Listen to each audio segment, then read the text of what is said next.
नमस्कार,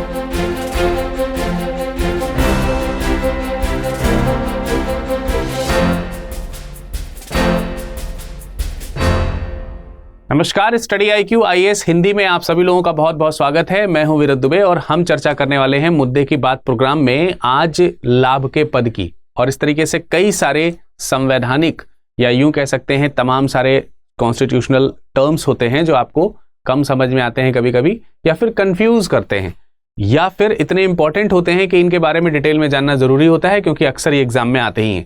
तो उन्हीं में से आज एक लाभ के पद के ऊपर हम चर्चा करने वाले हैं। और ये जो पर्टिकुलर टर्म है इसलिए ज्यादा चर्चा में है क्योंकि अभी हाल ही में आपने देखी यहां पर खबर लिखी है, झारखंड के जो मुख्यमंत्री हैं हेमंत सोरेन, उनके खिलाफ लाभ के पद मामले में इलेक्शन कमीशन की एक रिपोर्ट आई। तो वास्तविक रूप में देखा जाए तो जो इलेक्शन कमीशन है उसने एक रिपोर्ट प्रस्तुत करी है झारखंड के जो राज्यपाल है उनके सामने, ठीक है। और ये रिपोर्ट किसके खिलाफ है? झारखंड के मुख्यमंत्री के खिलाफ है। और इसमें आरोप क्या लगाया गया है कि उन्होंने लाभ का पद जो है वो हासिल किया है या प्राप्त किया है। अब ये जो रिपोर्ट है इस पर राज्यपाल ने कानूनी सलाह मांगी है। अब इसमें पूरी तरीके से स्टेप जो है वो राज्यपाल के पास चला गया है। तो इसी मुद्दे को लेकर के इसमें जो लाभ का पद जो आ रहा है इसको हम यहां पर समझने का प्रयास करेंगे और पूरी खबर को भी समझने का प्रयास करेंगे कि आखिर ये क्या है। तो चलिए जरा देखते हैं कि क्या क्या चीजें हमको आज यहां पर समझनी है। सबसे पहले तो इसमें वास्तविक रूप में खबर क्या है इसकी चर्चा करेंगे, उसके बाद हम आगे लाभ का पद होता क्या है इसको समझने का प्रयास करेंगे। उसके बाद हम जानेंगे निर्वाचन आयोग की इसमें क्या भूमिका होती है।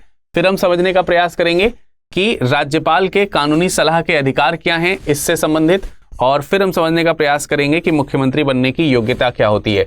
मसलन इस पूरे के पूरे मामले में जिस जिस तरीके की शब्दावलियों का इस्तेमाल किया गया है उन सभी शब्दावलियों के बारे में समझने का प्रयास करेंगे। मुख्यमंत्री बनने की योग्यता क्या होनी चाहिए, राज्यपाल कानूनी सलाह लेगा तो किससे लेगा, लाभ का पद क्या होता है, अब लाभ का पद अगर इनके ऊपर आरोपित किया गया है तो उसमें इलेक्शन कमीशन की रिपोर्ट क्यों आई है, इलेक्शन कमीशन का लाभ के पद से क्या लेना देना है, क्या योगदान है। इसके अलावा इसमें हम जनप्रतिनिधि अधिनियम के बारे में भी चर्चा करेंगे।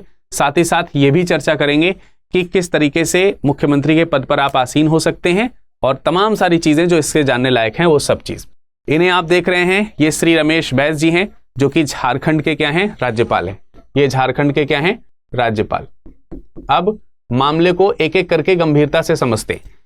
आप ध्यान से सारे पॉइंट्स को सुनिएगा, यहां से बहुत सारी चीजों की जानकारी आपको मिलने वाली है, इसलिए वीडियो के अंत तक इसमें पूरी चीजें ध्यानपूर्वक सुनिएगा। अंत तक सारी चीजें इसमें इंपॉर्टेंट है, एक भी जगह स्किप करोगे तो आपको चीजें बीच से मिस होती हुई दिखाई देंगी।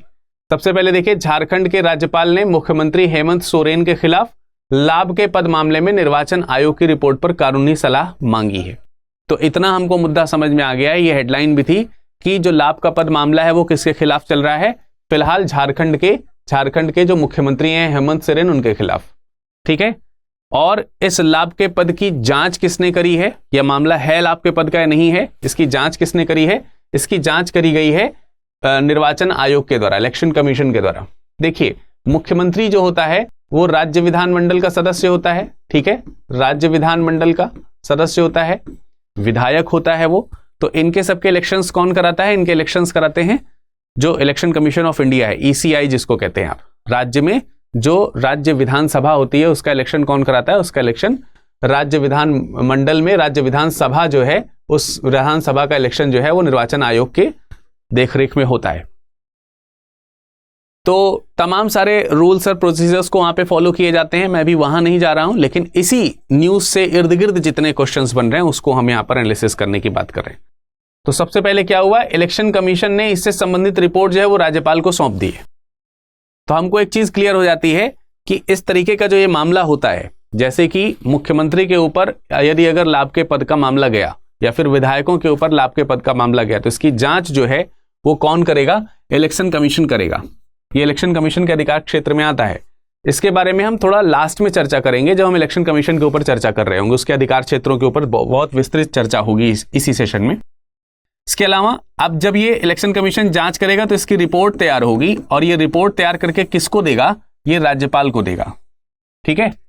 राज्यपाल को क्यों देगा, ठीक है, मतलब सरकार को भी दे सकता है। सरकार को तो इसलिए नहीं देगा, सरकार की तो जांच करी है उसने, सरकार की जांच करी तो फिर सरकार को क्यों देगा, सिंपल सी बात है। तो सीधी बात है, यहां पर राज्यपाल को सौंपा जाएगा, ये रिपोर्ट राज्यपाल को सौंपी जाएगी। अब इस रिपोर्ट को देख करके राज्यपाल जो भी स्टेप लेंगे, जो भी निर्णय लेंगे राज्यपाल, वो निर्णय अंतिम और सर्वमान्य होगा। लेकिन अभी इस मामले में राज्यपाल ने निर्णय नहीं लिया, तो अभी राज्यपाल के पास में जो भी निर्णय लेने की शक्ति है उसके अकॉर्डिंग जो ये निर्णय लेंगे वो अंतिम होगा। ठीक है, अब आप सोचते होंगे कि सर राज्यपाल तो जो निर्णय लेता है वो तो मंत्रिपरिषद की सलाह से लेता है, जैसे राष्ट्रपति मंत्रिपरिषद की सलाह से लेता है। तो यहां पर राज्यपाल जो है अपनी डिस्क्रिशनरी पावर का इस्तेमाल कर सकता है, अर्थात उन शक्तियों का इस्तेमाल कर सकता है जिसमें उसे मंत्रिपरिषद की सलाह की आवश्यकता नहीं होती। बहुत सारे ऐसे मुद्दे होते हैं जिसमें राज्यपाल को मंत्रिपरिषद की सलाह की आवश्यकता नहीं होती है।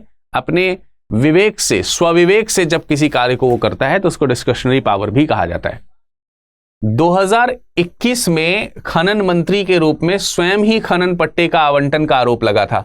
तो जब यहां पर बारी आ रही है कि हेमंत सोरेन के खिलाफ लाभ के पद का आरोप लगा है और उसकी जांच करके रिपोर्ट सौंपी गई है, तो आरोप जो लगा है वो लाभ के पद का है। तो किस प्रकार से लाभ के पद का मामला है, वो मामला ये है 2021 में 0.88 एकड़ जमीन जो है के खनन के पट्टे की खनन का जो है पट्टा जो है इन्होंने लिया था, ऐसा माना जा रहा है।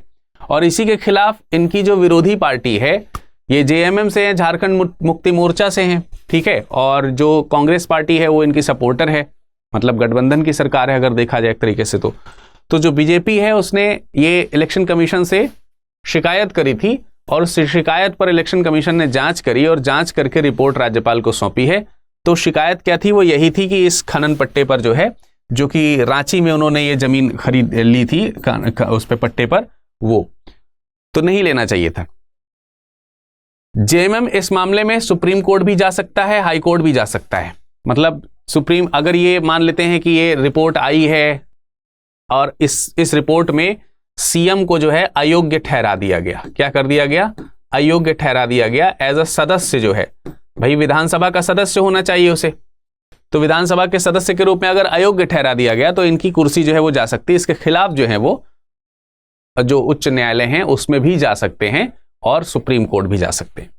तो ये तो वाद का विषय रहेगा, लेकिन हो सकता है कि इसमें राज्यपाल एक बात ये भी करे कि हो सकता है कि यहाँ फ्लोर टेस्ट होने लगे, फ्लोर टेस्ट जैसी संभावना भी बन सकती हैं। तो आपने देखा होगा आजकल न्यूज़ चल रही है कि जो वहाँ के विधायक हैं उनको ट्रांसफर किया जा रहा है इधर से उधर, क्योंकि हो सकता है कि व्हिप जारी किया जाए, और व्हिप जारी किया जाएगा तो उसके बाद जो है जो दल के जो विधायक होते हैं वो पार्टी की जो विचारधारा है उसके खिलाफ नहीं जा सकते, उसी के अनुसार ही वोटिंग करनी पड़ेगी। इंडिविजुअल विचारधारा फिर वहां काम नहीं आती है।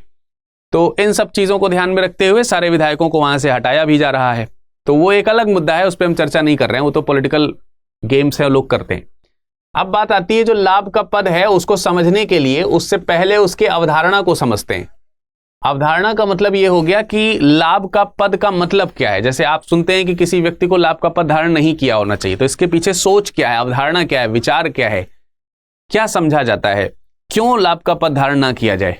तो अवधारणा यही है कि यदि अगर कोई व्यक्ति जो है, मान लेते हैं कि कोई व्यक्ति लाभ का पद धारण करता है, लाभ का पद धारण करता है, और वो व्यक्ति ऑलरेडी एक सरकारी व्यक्ति है, ठीक है, और जैसे कि आपने देखा कि ये मुख्यमंत्री हैं, तो लाभ कौन नहीं कमाना चाहता, सभी कमाना चाहते हैं। तो ऐसे में लाभ का पद उसके, अब ये जो मुख्यमंत्री का पद है ये तो कर्तव्यों से भरा हुआ है ना। मुख्यमंत्री का पद जो है वो क्या है, कर्तव्यों से भरा हुआ है, ड्यूटीज से, रिस्पॉन्सिबिलिटीज से भरा हुआ है। और जब व्यक्ति लाभ कमाने लगता है तो कई बार ऐसी मान्यताएं होती हैं कि व्यक्ति अपने कर्तव्यों को धता बताना शुरू करता है और लाभ कमाना शुरू करता है। भाई लाभ का एक ही मतलब है, हमें मिलता जाए मिलता जाए मिलता जाए, यही है मतलब। पर उसमें ड्यूटीज को भी निछावर कर दिया जाए तो लोग कर देते हैं। तो ऐसे में लाभ का पद ही यदि ना हो तो तुम्हारे पास सिर्फ कर्तव्य करने के लिए ही रह जाएगा, तो वो तो तुम्हें ईमानदारी से करना पड़ेगा। ऐसी विचारधारा, ऐसी अवधारणा है संविधान की कि जो भी व्यक्ति इस तरीके के पद पर हो उसे लाभ का पद धारण नहीं किया। जैसे एग्जाम्पल के तौर पर कोई व्यक्ति राष्ट्रपति है, तो राष्ट्रपति के लिए कहा गया कि कोई अन्य लाभ का पद ये धारण नहीं करेंगे।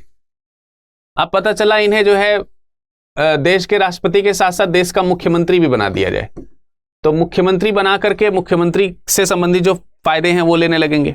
या फिर दूसरी कोई भी चीज इसी तरीके से करी जाने लगे तो उसके फायदे लेने लगेंगे। राष्ट्रपति का कर्तव्य पीछे हो जाएगा, फिर तो राष्ट्र कैसे चलेगा। इस तरीके का चीज यहां पर अवधारणा के अंतर्गत रखी गई है, संविधान की सोच के अंतर्गत रखी गई है। आशय यह है कि जो भी कर्तव्य हैं और जो हित हैं इनके बीच आपस में कोई टकराव ना हो, कर्तव्यों और हितों के बीच टकराव ना होना। जैसे जब आप सीएम होते हैं तो आपको सैलरी तो मिलती है, वो आपका हित है, लेकिन आपने एक्स्ट्रा कोई लाभ का पद ले लिया तो आपका हित और ज्यादा होने लगा। तो अब उन हितों का आपके सीएम के कर्तव्य के साथ टकराव होने लगेगा। टकराव का मतलब वही है कि आप कर्तव्य पीछे छोड़ने लगोगे, सिंपल सी बात है ना। तो ये टकराव ना हो, इस आशय के साथ, इस अवधारणा के साथ लाभ के पद को कॉन्स्टिट्यूशन में बार बार दोहराया जाता है कई कई जगहों पर। संविधान की बुनियादी विशेषता को लागू करने का प्रयास किया गया है। अब करने के लिए लाभ का पद जो है लिया गया है। तो संविधान की बुनियादी विशेषता क्या है? कॉन्स्टिट्यूशन के फंडामेंटल जो विशेषताएं हैं, स्पेशलिटीज हैं, या यूं कह सकते हैं कि ऐसी चीजें जिस पर संविधान आधारित है, उनको कहीं लिस्ट नहीं किया गया है कि ये चीजें जो हैं इस पर संविधान आधारित है। ये मूलभूत हैं। जैसे आप बड़ी सी बिल्डिंग देखते हैं ना, तो उसकी नींव नहीं दिखाई देती, सिर्फ अच्छी बिल्डिंग दिखाई देती है। उसी तरीके से संविधान आपको दिखाई देता है, संविधान की अच्छाइयां दिखाई देती हैं, लेकिन उस अच्छाइयों के पीछे की जो नींव है वो इसी जैसे तत्व हैं। ये नींव के अंदर हैं, दबे हुए हैं, इनको परिभाषित नहीं किया गया, इनको रखा नहीं गया, दिखेंगे नहीं आपको, पर ये होते हैं। ये नहीं होंगे तो बिल्डिंग नहीं बन पाएगी। कुछ इस तरीके से बात समझ पा रहे हैं आप हमारी? तो संविधान की बुनियादी विशेषता लागू करने के लिए लाभ के पद की अवधारणा रखी गई है। विधायिका और कार्यपालिका के बीच शक्ति के पृथक्करण के सिद्धांत को लागू करने के लिए भी लाभ का पद यहां पर रखा गया है। तो आशा करते हैं आपको यह तो समझ में आ गया होगा कि लाभ का पद संविधान में इस टर्म का इस्तेमाल करना क्यों जरूरी है और क्यों इसकी इतनी इंपॉर्टेंस होती है संवैधानिक प्रक्रियाओं में। अब बार बार जब हम लाभ के पद को बोल रहे हैं तो हमें इसकी परिभाषा को समझना होगा कि ये लाभ का पद क्या है। अब मैं आपसे कहूं कि संविधान में इसकी क्या परिभाषा दी गई है, तो आप कहेंगे कि संविधान में कोई परिभाषा नहीं है। कोई परिभाषा संविधान में इसकी नहीं दी गई, कोई परिभाषा नहीं दी गई। ठीक, कहां पर? संविधान में। संविधान के अंदर इसकी कोई परिभाषा नहीं है। संविधान, कॉन्स्टिट्यूशन के अंदर इसकी कोई डेफिनेशन नहीं दी गई है, लेकिन व्याख्या करी गई है। अलग अलग जगहों पर समझाने का प्रयास किया गया है। अब इसकी व्याख्या में जरा देखिए क्या चीज है। लाभ का पद होता क्या है, इसको एक उदाहरण से समझते हैं, बिल्कुल अलग तरीके से समझते हैं। सरकारी गैर सरकारी चीजों को बिल्कुल अलग हटा के, जैसे लाभ का पद, इसके केवल ऑफिस ऑफ प्रॉफिट बोलते हो ना आप इंग्लिश में। पद ऐसा जो प्रॉफिट वाला हो, पद यानी जिसपे आप नियुक्त हैं। कोई भी व्यक्ति है जो किसी पद पर नियुक्त है। ठीक है, मान लेते हैं कि कोई शिक्षक ही है तो शिक्षक के पद पर नियुक्त है। ठीक, कोई भी इंजीनियर है, इंजीनियर के पद पर नियुक्त है। डॉक्टर है, डॉक्टर के पद पर नियुक्त है। कैसे भी करके कोई भी व्यक्ति किसी भी पद पर नियुक्त है। तो इसका एक अलग से, हालांकि ये भी कोई परिभाषा नहीं है, केवल समझाने के लिए आपको मैं बता रहा हूं। कोई भी पद लाभ का कब हो सकता है? जब उससे कोई फायदा हो रहा हो। जैसे एग्जाम्पल के तौर पे एक कोई संस्था है, ठीक है, एक कोई संस्था है, जैसे मान लेते हैं कोई भी एक संस्था है, उस संस्था में तमाम सारे कर्मचारी हैं। ठीक है, कर्मचारी सेवा प्रदान कर रहे हैं। किसको प्रदान कर रहे हैं सेवा? किसी को भी, जनता को सेवा प्रदान कर रहे हैं। अब इसके बदले में जनता से क्या ले रहे हैं? शुल्क ले रहे हैं। क्या ले रहे हैं? शुल्क ले रहे हैं। तो ये शुल्क इकट्ठा होकर के संस्था में आ रहा है कि नहीं आ रहा है? इस संस्था में शुल्क इकट्ठा होकर के आ रहा है। कोई भी संस्था है, उसमें कुछ कर्मचारी हैं, वो सेवा प्रदान कर रहे हैं, सेवा जनता को प्रदान कर रहे हैं, जनता से इसके बदले शुल्क लिया जा रहा है, वो शुल्क इसमें आ रहा है। अब ये सेवा प्रदान करने के लिए संस्था ने भी कुछ पैसा लगाया होगा, यहां पर लगाया होगा ना, लगाया और इधर से कमाया।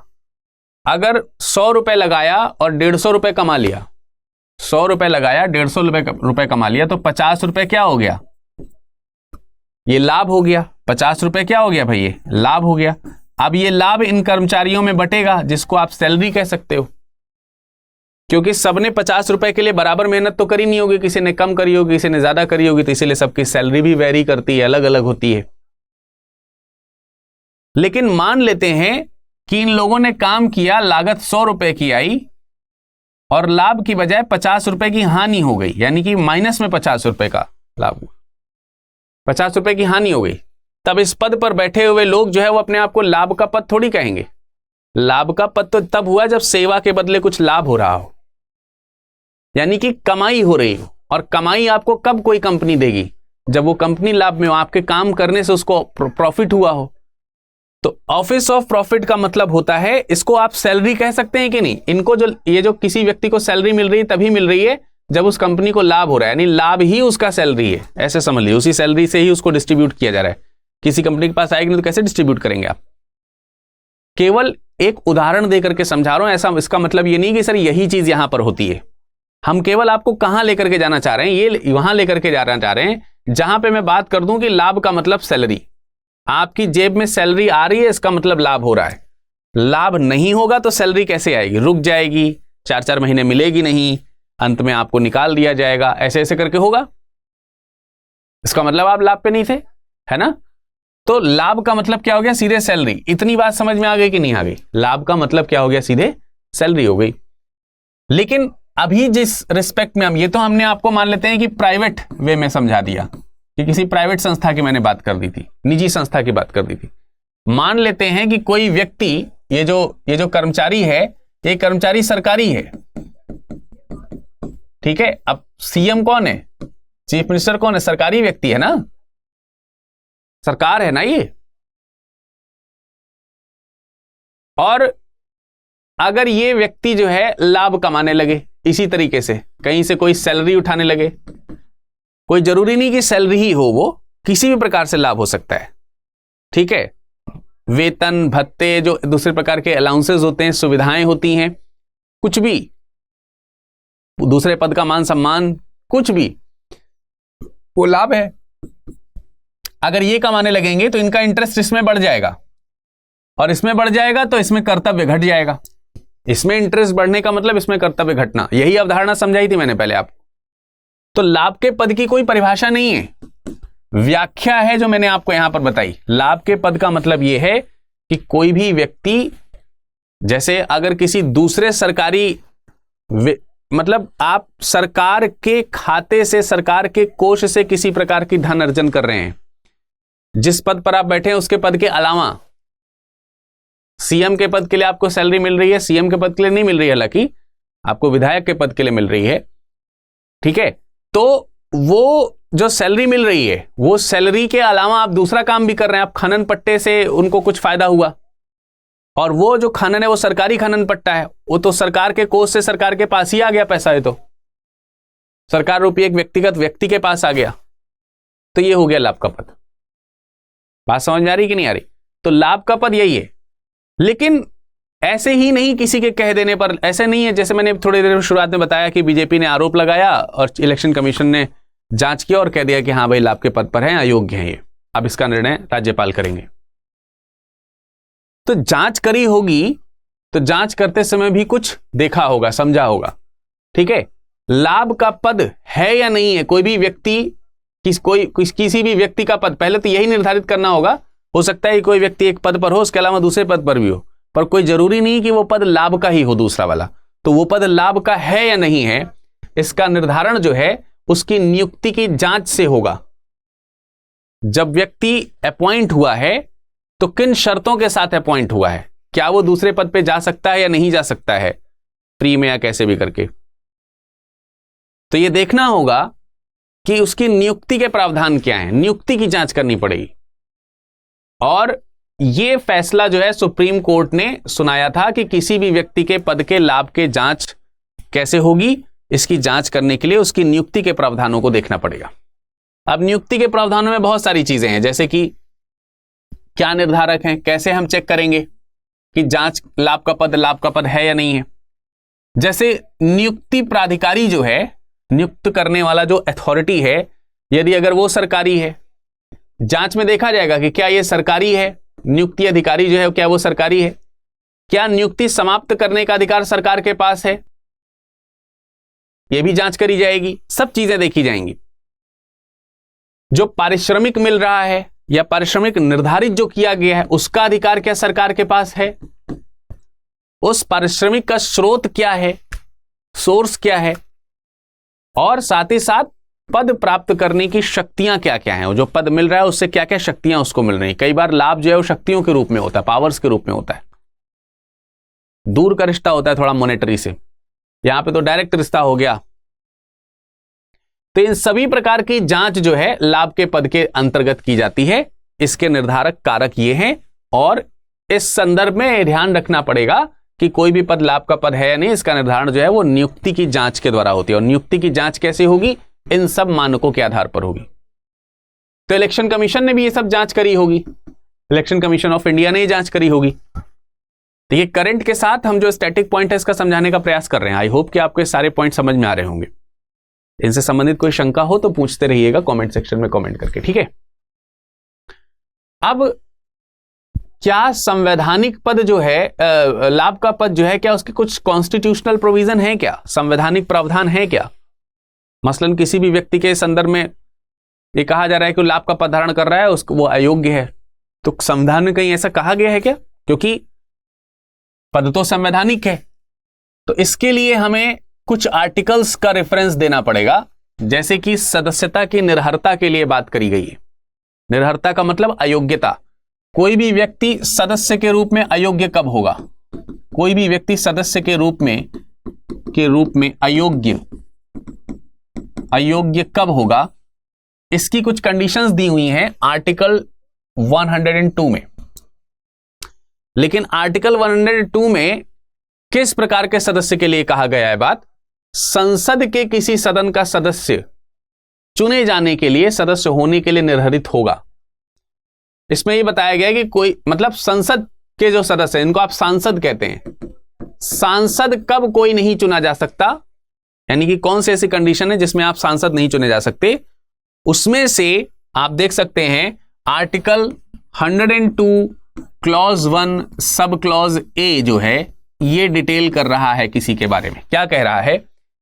यदि वह व्यक्ति भारत सरकार के, ठीक है, या किसी राज्य सरकार के, भारत सरकार के या किसी राज्य सरकार के, ये अंडरलाइन करने की चीज है, अधीन ऐसे पद को छोड़कर जिसको धारण करने वाले का निर्धारित न होना संसद विधि द्वारा घोषित है, कोई लाभ का पद धारण करता है। इसको साधारण शब्दों में बता देता हूं कि कोई ऐसा व्यक्ति, ये कहना चाह रहे हैं कि कोई ऐसा व्यक्ति या कोई ऐसा सदस्य सांसद नहीं बन सकता। कब तक नहीं बन सकता?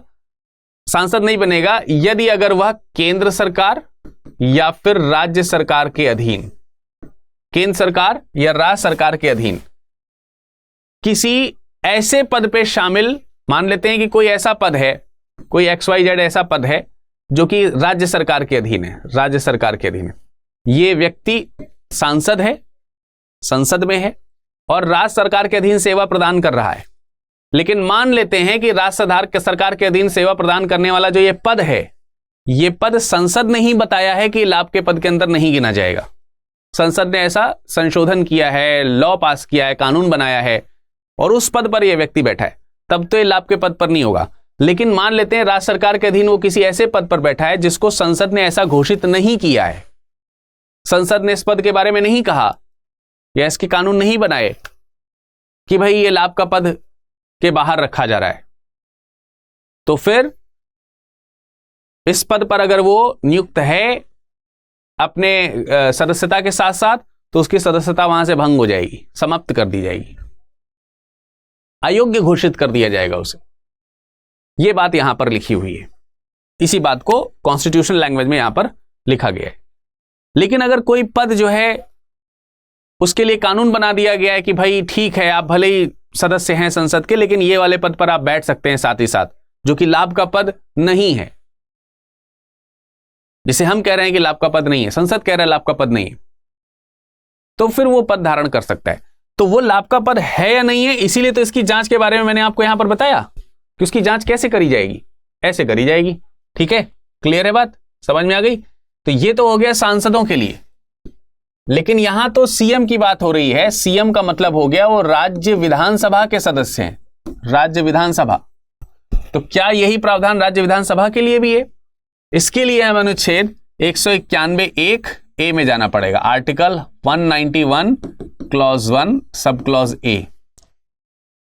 यदि वह भारत सरकार के या पहली अनुसूची में विनिर्दिष्ट किसी राज्य सरकार के, वही बात यहां पर भी सीधे तौर पर हो गई, केंद्र या राज्य, केंद्र या राज्य सरकार के अधीन ऐसे पद को छोड़कर जिसके लिए निर्धारित होना राज्य विधानमंडल की विधि द्वारा घोषित किया गया है। मान लेते हैं झारखंड जो राज्य विधानमंडल है, राज्य विधानमंडल, इसने किसी XYZ किसी पद को यह कह दिया कि यह लाभ का पद नहीं है, लाभ का पद नहीं।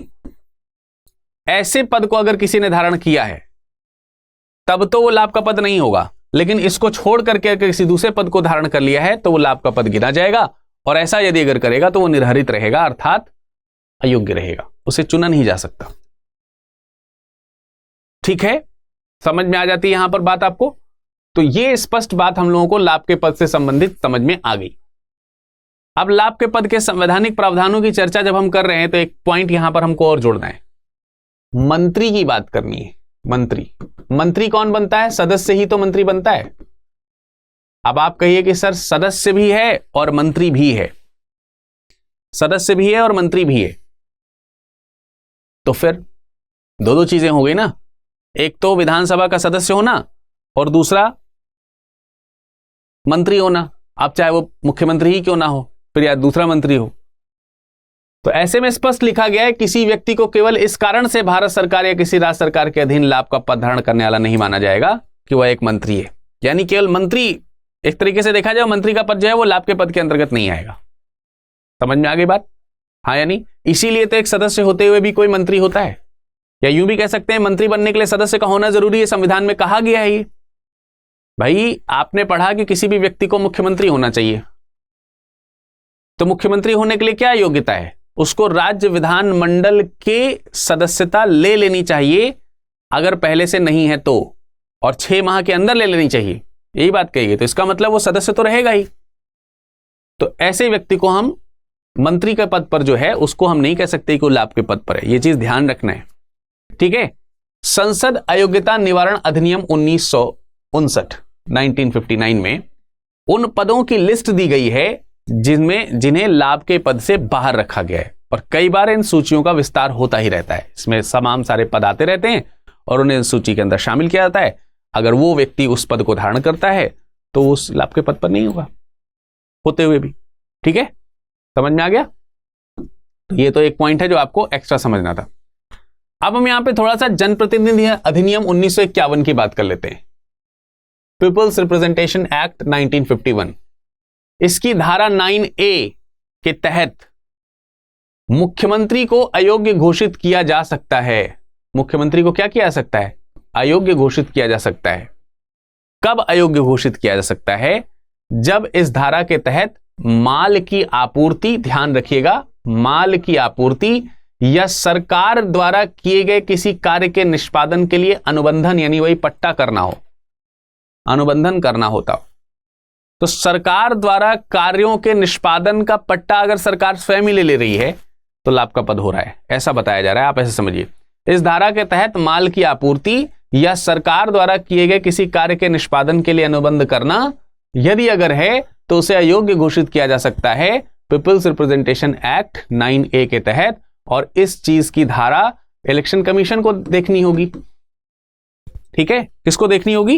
इलेक्शन कमीशन को देखनी होगी। इसलिए इलेक्शन कमीशन ने स्टेप लिया, और इलेक्शन कमीशन में शिकायत किसी ने करी, पक्ष विपक्ष जो भी कह सकते हैं आप। ठीक है, तो अब आपको यह पॉइंट भी क्लियर हो गया होगा। अब इससे संबंधित कुछ मामले हैं, जैसे कि सुप्रीम कोर्ट ने इस पर्टिकुलर अयोग्यता से संबंधित कुछ पहले भी निर्णय दिए हैं, जिसमें से एक निर्णय यहां पर है CVK राव बनाम दंतु भास्कर राव, 1964 का यह मामला है, जिसमें खनन पट्टा माल की आपूर्ति के अनुबंध की राशि नहीं है, यह कहा गया। ठीक है, खनन पट्टा जो है वो अनुबंध की राशि नहीं है, यह कहा गया। साथ ही साथ एक दूसरा निर्णय है करतार सिंह भड़ाना बनाम हरि सिंह नलवा और अन्य, 2001 का यह केस है। इसमें क्या कहा गया?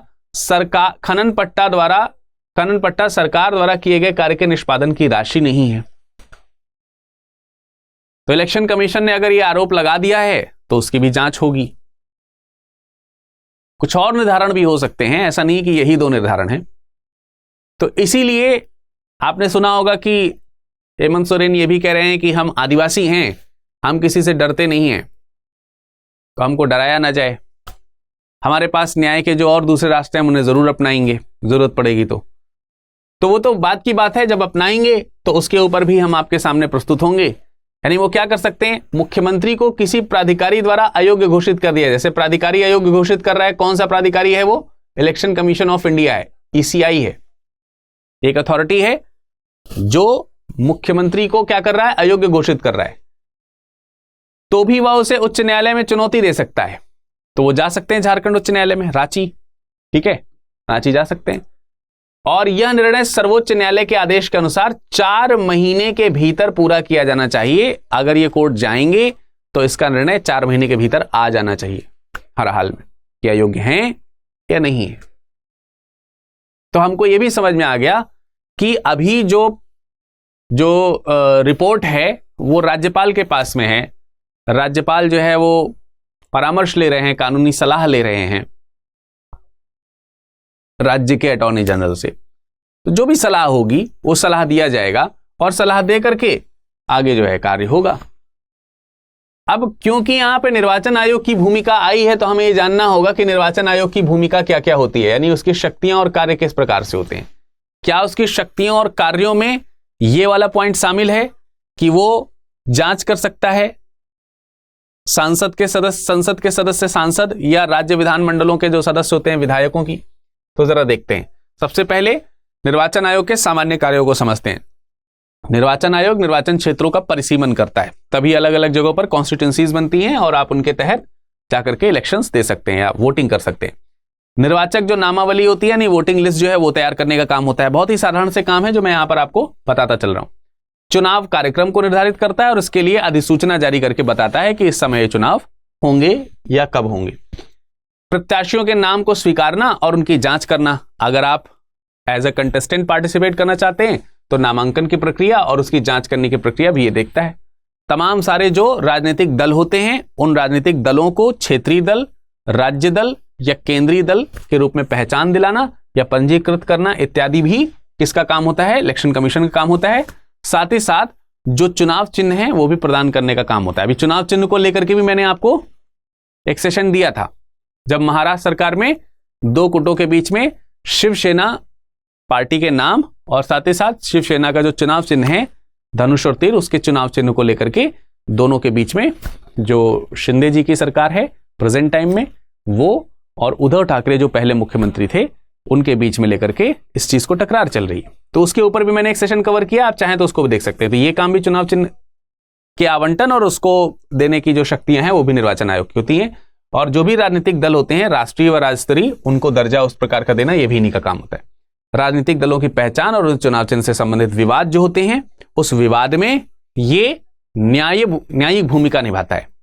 तो एक प्रकार से निर्वाचन आयोग जो है वो अर्धन्यायिक क्या है? संस्था भी है, अर्धन्यायिक संस्था भी है। ये भी आपको ध्यान यहां पर रखना चाहिए। इस मामले में वो डिसीजन लेता है। निर्वाचन व्यवस्था से संबंधित विवादों की जांच के लिए अधिकारियों की नियुक्ति करता है वो, और जो इंपॉर्टेंट पॉइंट्स हैं जैसे कि आचार संहिता लागू करना वगैरह ये सब की भी जांच वो देखता रहता है। और जो महत्वपूर्ण विषय है अब वो यहां पर है, ये देखिए संसद के सदस्य यानी कि सांसद और राज्य विधानमंडल के सदस्य यानी कि विधायक, ठीक है, इनकी जो अयोग्यता से संबंधित जो मामले हैं उनकी जांच करना और इनकी रिपोर्ट राष्ट्रपति को या राज्य में राज्यपाल को सौंपना। जैसे केंद्र में किसको दी जाएगी? राष्ट्रपति को इससे संबंधित सलाह देते हैं रिपोर्ट के माध्यम से, और राज्यपाल को सलाह देते हैं राज्य में, जैसे कि अभी सलाह दी गई है झारखंड के राज्यपाल को। ठीक है, अब उस सलाह को कितना राज्यपाल मानते हैं, राज्यपाल या राष्ट्रपति के ऊपर निर्धारित होगा। चुनाव कार्य प्रणाली जो है उसका सर्वेक्षण भी ये करते हैं, ठीक, और साथ ही साथ स्वतंत्र और निष्पक्ष चुनाव कराना जो है ये भी चुनाव आयोग का कार्य होता है। तो चुनाव आयोग के तमाम सारे कार्य भी आपने देख लिए और इसमें वो वाला कार्य भी देख लिया जो आज के टॉपिक से संबंधित है। ठीक है, चलिए अब हम जानेंगे निर्वाचन आयोग की भूमिका के बारे में एक और पॉइंट, कि अनियमितता व दुरुपयोग के आधार पर किसी निर्वाचन क्षेत्र के मतदान को वो रद्द करा सकता है। तो अभी जो ये हो रहा है, ये चुनाव में किसी प्रकार का गड़बड़ी नहीं है, ये तो चुनाव के चुने जाने के बाद जो सदस्य हैं उस सदस्य के द्वारा की गई गड़बड़ी है या नहीं है, इसकी जांच है। तो क्या यहां पर चुनाव रद्द होगा? संभवतः यहां पर चुनाव रद्द होने वाला नहीं। राष्ट्रपति को इस संबंध में सलाह देता है कि किसी राज्य में चुनाव कब कराए जाने हैं या नहीं कराए जाने हैं, या कब कराए जा सकते हैं, इस संबंध में भी जो सजेशंस हैं वो देता है। अब हम बात करेंगे अनुच्छेद 192 की, जिसके बारे में हम थोड़ी देर पहले भी बात कर चुके हैं। ये वाला जो कार्य है ये भी चुनाव आयोग से संबंधित है। कैसे संबंधित है? सदस्यों की निर्भरताओं से संबंधित प्रश्नों का विनिश्चय। देखिए जरा यहां पर एक पॉइंट लिखा हुआ है, आर्टिकल 192। यदि यह प्रश्न उठता है कि किसी राज्य के राज्य विधानमंडल के किसी सदन का कोई सदस्य अनुच्छेद 191 में वर्णित किसी निर्भरता से ग्रस्त हो गया है या नहीं, तो यह प्रश्न राज्यपाल को विनिश्चय के लिए निर्देशित किया जाएगा और उसका विनिश्चय अंतिम होगा। तो राज्यपाल को यह सलाह कौन दे रहा है? इलेक्शन कमीशन दे रहा है। और मैंने आपको बताया कि राज्यपाल इस पे कानूनी सलाह ले रहे हैं, अभी उन्होंने निर्णय नहीं दिया। तो ये वो किस शक्ति से कर रहे हैं? तो राज्यपाल इसमें इंटरफियर क्यों कर रहा है? राज्यपाल के इंटरफियर करने की जो शक्ति है वो कहां से आ रही है? आर्टिकल 192 क्लॉज 1 से आ रही है। ऐसे किसी प्रश्न पर विनिश्चय करने से पहले राज्यपाल निर्वाचन आयोग की राय लेगा। तो देखिए निर्वाचन आयोग की राय लिया ना, निर्वाचन आयोग ने रिपोर्ट जारी करके दिया। तो यहां पर आपको इसी आर्टिकल 192 के क्लॉज 1 में राज्यपाल की एक शक्ति आपको देखने को मिल गई, और दूसरी एक शक्ति राज्यपाल की यहां मिली, दूसरी यहां मिली है, राज्यपाल की ही शक्ति है, लेकिन उसमें निर्वाचन आयोग जो है उसके कह सकते हैं उसकी राय लेने का अधिकार भी यहां पर वर्णित किया गया। नहीं, निर्वाचन आयोग की भी एक थोड़ी सी शक्ति यहां पर दिखाई गई है। क्लियर हो गई बात? हाँ या नहीं? अब चलिए, बात जब हो रही है बार बार मुख्यमंत्री के अयोग्य होने की, तो एक बार उसके ऊपर भी चर्चा कर लेते हैं। मुख्यमंत्री के बारे में अलग से ऐसा नहीं लिखा है कि हर राज्य का एक मुख्यमंत्री होगा। जैसे प्रत्येक राज्य का एक राज्यपाल होगा, भारत का एक राष्ट्रपति होगा, भारत का एक उपराष्ट्रपति होगा, ऐसी सब चीजें लिखी हैं। वैसे ये नहीं लिखा है कि प्रत्येक राज्य का एक मुख्यमंत्री होगा। मुख्यमंत्री के लिए थोड़ा सा घुमा फिरा करके लिखा गया है। आर्टिकल 163 क्लॉज 1 में राज्य मंत्रिपरिषद कही गई है। कहा गया है कि राज्य मंत्रिपरिषद राज्यपाल को क्या करेगा? राज्यपाल को सलाह एवं सहायता देगा, सलाह एवं सहायता देगा। राज्यपाल इसी सलाह एवं सहायता के आधार पर काम करेगा जब तक उसकी डिस्क्रिशनरी पावर यहां पर ना आ जाए, काम करेगा। और राज्यपाल को सलाह एवं सहायता देने के लिए जो मंत्रिपरिषद बनाई गई है, इसी मंत्रिपरिषद का प्रधान जो होगा वो मुख्यमंत्री होगा। ठीक है, ऐसा स्टेटमेंट आपको यहां पर देखने को मिलता है आर्टिकल 163 क्लॉज 1 में। आर्टिकल 164 की अगर हम बात कर लेते हैं, अनुच्छेद 164 की अगर हम बात करते हैं, तो ये मुख्यमंत्री, 2 बार लिख गया है, मुख्यमंत्री की नियुक्ति राज्यपाल करेगा, ऐसा कहा गया है। ठीक है, यानी राज्य के मंत्रिपरिषद का प्रधान जो प्रधानमंत्री है, इसकी नियुक्ति कौन करेगा? राज्यपाल करेगा। और फिर इसी मुख्यमंत्री के कहने पर राज्यपाल इस मंत्रिपरिषद में अन्य लोगों की नियुक्ति करेगा। ऐसी बातें लिखी गई हैं। तो हमें तो मुख्यमंत्री तक रहना, तो मैंने आपको बता दिया। अनुच्छेद 73 जो है वो ये बताता है, आर्टिकल 73 ये बताता है कि राज्य विधान 73 जो है ये आपको बताएगा कि जो सदस्य हैं उनकी योग्यता क्या होनी चाहिए। सदस्य जो हैं उनकी योग्यता क्या होनी चाहिए, सदस्यों की योग्यता के बारे में बताया गया है। तो अगर हम मुख्यमंत्री की बात कर रहे हैं यहां पर, तो मुख्यमंत्री क्या है? राज्य विधानमंडल का सदस्य होना चाहिए। अब किसी राज्य में 2 विधानमंडल हैं या 2 हाउसेस हैं, विधानसभा या विधान परिषद, तो ये किसी का भी सदस्य हो सकता है। लेकिन अगर कहीं पर विधानसभा नहीं, विधान परिषद नहीं है, तो विधानसभा तो होगी ही होगी, तो एटलीस्ट उसे विधान परिषद का सदस्य होना चाहिए।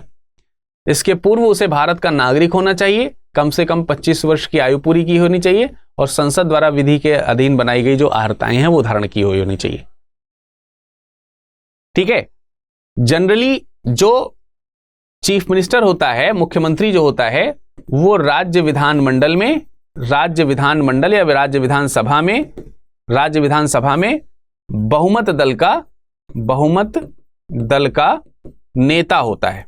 कौन होता है ये? बहुमत दल का नेता होता है।